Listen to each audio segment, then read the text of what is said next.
क्रमांक पूर्वक 244 माठखेड़ा में निवास और राजा गमन वार्ता श्रवण।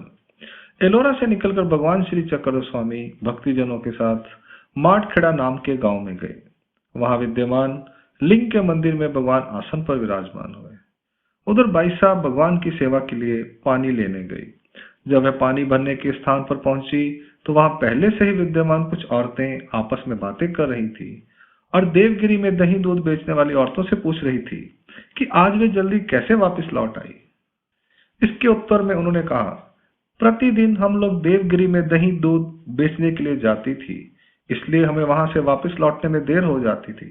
आज हम जब उधर जा रही थी तो पता चला कि राजा महादेव राय एलोरा में किसी महापुरुष के दर्शन करने के लिए आ रहा है। हमारा दही दूध एलोरा में ही बिक गया, इसलिए हम शीघ्र ही अपने घर वापस आ गए। वहां से जब बाईसा ने इस समाचार को सुना तो उन्होंने आकर भगवान को यह सारी बात बता दी।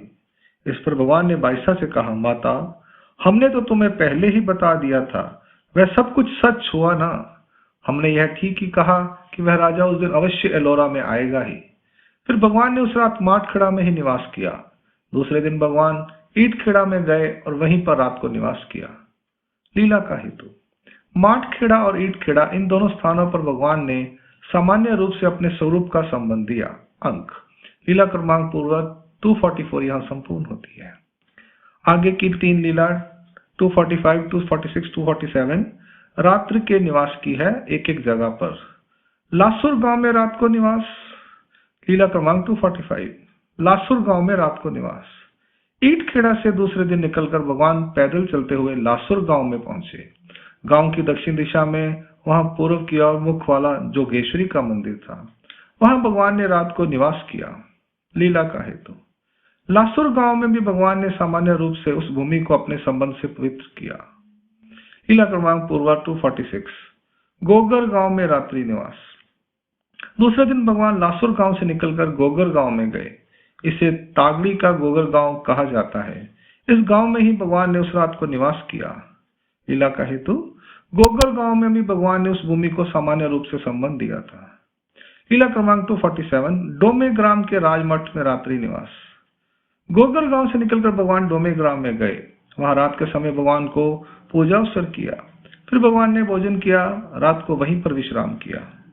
लीला का हेतु।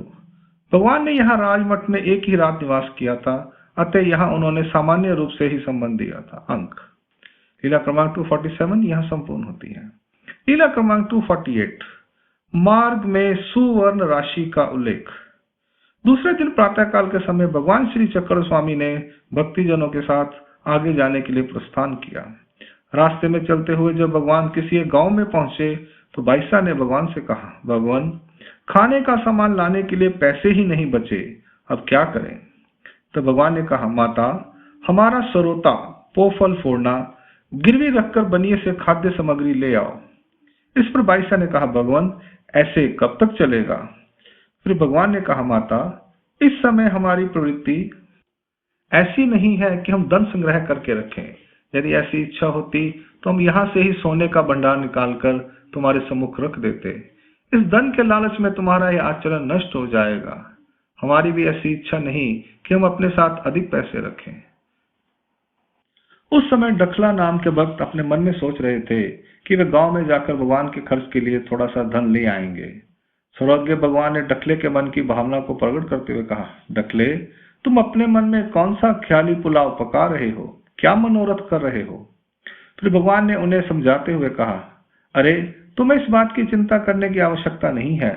यदि धन ही इकट्ठा करना हो तो अभी हम तुम्हें यहाँ से सोने की खान निकाल दें, पर बेटा, इसके चक्कर में तुम सब नष्ट हो जाओगे।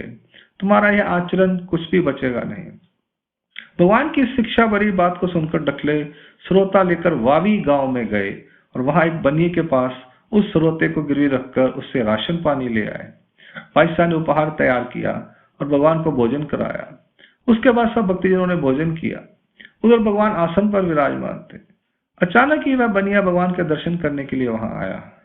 भगवान की सुंदर सुकुमार श्री मूर्ति को देखकर बनिए ने चरण स्पर्श कर भगवान को दंडवत प्रणाम किया। वहां बैठे डखले की ओर देखकर उसने कहा, क्या वह श्रोता इन्हीं भगवान का ही है। ऐसा कहकर उसने अपनी श्रद्धा के अनुसार कुछ सोने के सिक्के अपनी थैली से निकालकर भगवान को भेंट किए और डकले से कहा कि उसकी दुकान से वह श्रोता वापस ले आए। वह उसी समय उसके साथ जाकर श्रोता वापस ले आया। उस रात भगवान ने वावी गांव के वटेश्वर में ही निवास किया। लीला का हेतु। भगवान ने ज्ञान, भक्ति और वैराग्य को स्वीकार किया हुआ है और फिर यति मुनि का वेश धारण किया हुआ है। इसके अतिरिक्त जीवों को परमेश्वर के अवतार को भजन पूजन करने का अधिकार भी प्राप्त होना चाहिए। भक्ति जनों को उनके सेवादास्य करने का अवसर प्राप्त होता है तो उससे उनके कर्मों का नाश होता है और उनका अधिकार भी बढ़ता है। यह कार्य भी नहीं हो पाएगा। श्रोता गिरवी रखने से ही उस बनिए को परमेश्वर के अवतार को भोजन खिलाने का अवसर प्राप्त हुआ। इसके अतिरिक्त उसे कुछ आर्थिक सेवा करने का महालाभ भी प्राप्त हुआ। भगवान के दर्शन करने का और संबंध प्राप्त करने का उस बनिए को फल भी प्राप्त हुआ। वहां के पदार्थों का संबंध फल भी प्राप्त हुआ। अंक लीला क्रमांक 248 यहाँ संपूर्ण होती है। दंड प्रणाम। जय श्री कृष्ण।